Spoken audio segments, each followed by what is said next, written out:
Beautiful chateau and grounds, dating from the 1400s.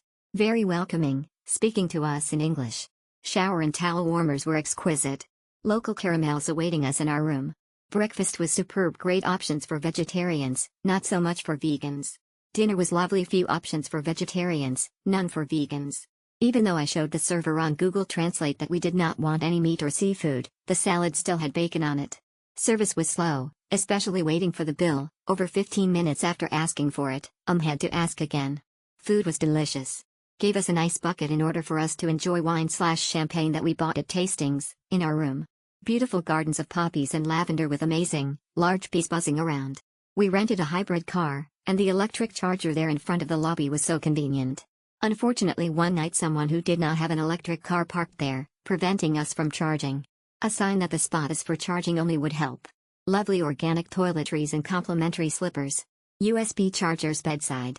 Great location for exploring Normandy D-Day sites. Beautiful, it is a lovely hotel with an exceptional chef.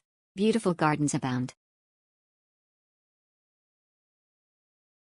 No pool for the kids, but great anyway. This is what staying in the French countryside is all about. Staff were exceptional, the breakfast and dinner very good, and as we had a car, the location was fine to visit Normandy. You can do a day trip to Mont Saint-Michel, but we decided to stay in the hotel area close to the island that provides shuttle.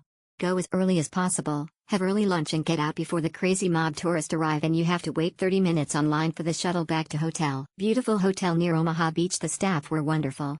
Unfortunately, I only speak English and everyone was great. We would stay there again.